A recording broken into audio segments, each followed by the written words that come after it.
Hi student, welcome to my channel. आज हम आपको अकाउंट सीरीज़ में 6 नंबर में पार्ट 6 करा रहे हैं, जिसमें हम डबल कॉलम कैश बुक के अंदर जो इसका फॉर्मेट होता है उसमें डेट, पर्टिकुलर, एलएफ, डिस्काउंट, यहाँ पे कैश डेबिट साइड में आएगा, इधर date, particular, LF, discount, amount ये क्रेडिट साइड में आएगा। तो इसके 2 कॉलम होते हैं, डिस्काउंट और कैश का। डेबिट साइड में भी सेम होता है और क्रेडिट साइड में भी सेम होता है। अब इसका एक एग्जांपल हम कर रहे हैं। 2013 को कैश इन हैंड हमारे पास 15,000 रुपये है और जनवरी 5 को पे टू द रमेश जो हमने पे किया है वो 3,000 रुपये है। ये हमने रमेश को 3,000 रुपये पेड किया है और इसमें जो डिस्काउंट है वो हमारे को 100 रुपये दिया गया है। जनवरी में गुड्स परचेज़ किया था 4,000 का। 10 जनवरी को रिसीव फ्रॉम गौरी से हमने 9,800 रुपये यानी 9,800 रुपीज़ जो है रिसीव किया है and discount allowed by 200। 16 January goods sold हमने 4,000 का किया और 21 जनवरी को पेड सुरजीत को हमने 2,950 एंड डिस्काउंट अलाउड 50 रुपीज़ दिया है। 31 जनवरी को paid wages for the month ₹5,000 and 31 को ही हमने paid in full settlement of ₹4,000 to Narayan को हमने फुल सेटलमेंट पे किया है। तो ये हमारा जो क्वेश्चन है वो ये है और फुल सेटलमेंट ऑफ नारायण जो है वो हमारा ₹3,900 है। तो ये हमारा क्वेश्चन हो गया। अब हम इसका सॉल्यूशन करते हैं। कैश इन हैंड दिया था, कैश इन हैंड हमारा डेबिट बैलेंस आएगा क्योंकि कैश बुक में जो भी डेबिट बैलेंस है तो 15,000 आ गया। फिर हमारा 5 तारीख को हमें जो है रमेश को हमने पेड किया है तो पेड हमने 3,000 किया, डिस्काउंट उसका ये आ गया। 8 तारीख को हमने जो है परचेज़ किया 4,000 आ गया। फिर हमने 10 तारीख को गौरी को से रिसीव किया तो 8,900 इधर आ गया, डिस्काउंट इसमें आ गया। उसी प्रकार से हमने यहाँ पे 16 तारीख को सेल किया 4,000 आ गया। 21 तारीख को हमने सुरजीत को पेड किया था 2,950 डिस्काउंट था। वेजेस हमने पे की 5,000।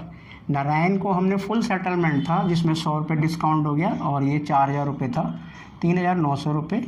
अब हमने टोटल किया तो इस साइड का जो टोटल है वो 28,800 आया और इस साइड का टोटल जो है कम आया तो उसमें से हमने इसको जो इसका टोटल है उसको लेस कर दिया तो ये हमारा 28,800 आ गया और ये हमारा जो है बैलेंस CD आया। ये बैलेंस CD जो है नेक्स्ट मंथ में यानी फरवरी में, आप जनवरी का तो फरवरी में जाएगा तो बैलेंस BD हो जाएगा यानी ब्रॉड फॉरवर्ड हो जाएगा, वो कैरी फॉरवर्ड है। अब इसमें एक बात देखने वाली है कि डिस्काउंट कॉलम में इधर 250 इधर 200 है, लेकिन इस तरह के डिस्काउंट में कभी भी बैलेंस बराबर नहीं आता है तो वो हम बराबर नहीं करते।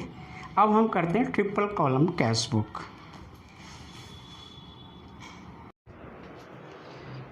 अब हम आगे हैं triple column cash book. Triple column जो कैश बुक है उसका फॉर्मेट है date, particular, LF, discount, cash account, यहाँ में अमाउंट आएगा, बैंक का अमाउंट आएगा, डेट आएगा, पर्टिकुलर आएगा, डिस्काउंट आएगा, कैश आएगा और बैंक आएगा। इनमें अमाउंट आते हैं।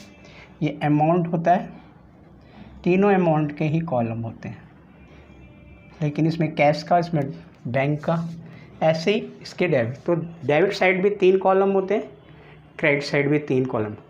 ज़्यादातर हम इसको आजकल 2 कॉलम कैश बुक के लिए यूज़ करते हैं।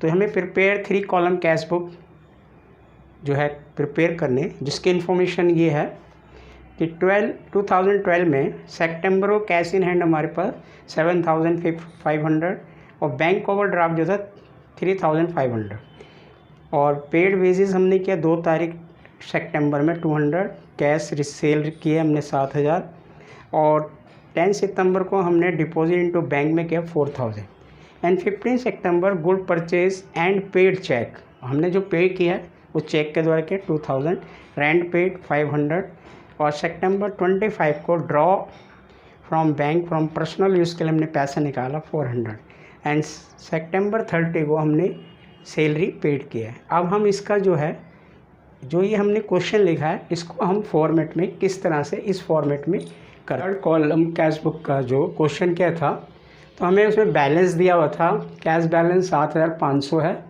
और ओवरड्राफ्ट जो था वो हमारा क्रेडिट साइड में आएगा 3500। उसके बाद हमारे पास 5 तारीख को हमारी सेल हुई थी, तो 5 तारीख को हमने सेल 7000 लिखी है और सितंबर 2 तारीख को हमने वेजेस पेड किए था तो हमारा 200 रुपया है।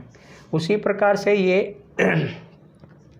तो कैश अकाउंट जो था हमारा, जब हमने कैश 10 तारीख को रिसीव किया तो ये बैंक से, तो ये बैंक में आएगा 4000, तो यहाँ कैश अकाउंट लिखा जाएगा और यहाँ बाय बैंक लिखा जाएगा। तो ये कॉन्ट्रा एंट्री होती है, तो इसमें हम कॉन्ट्रा एंट्री को सी से दिखाते हैं, यानी बहुत सारे यार इक्वल, यानी ये कैश से और बैंक से रिलेटेड जो एंट्री होती है वो इक्वल दिखाती है बैंक में, और इसलिए इसको हम कॉन्ट्रा एंट्री के नाम से जानते हैं। उसके बाद जो हमने 15 को पे किया है, जो हमने परचेज़ किया वो 2000 का किया है। 20 तारीख को हमने रेंट दिया है, फिर हमने पर्सनल ड्राइंग निकाली है 400 रुपये।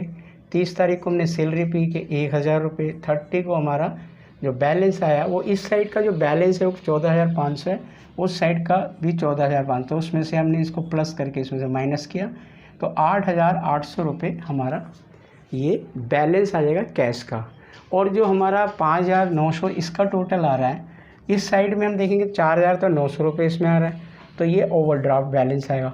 तो हम इसका बैलेंस दिखाएंगे बाय बैलेंस BD, यहाँ पे ये बैलेंस CD आ गया और इसका जो बैलेंस आया CD वो इधर आ गया। ये 1 अक्टूबर को हमारा बैलेंस पीरियड। तो इसमें जो भी कैश से और बैंक से संबंधित एंट्री होती है, इसलिए इसे हम बैंक या कैश बुक एंट्री दोनों को एक ही साथ दिखाते हैं, इसलिए इसे हम डबल कॉलम, आजकल डबल कॉलम कहा जाता है, लेकिन इसको ट्रिपल कॉलम इसलिए कहते हैं क्योंकि इसमें कभी डिस्काउंट आए तो हम डिस्काउंट में भी दिखा सकते हैं।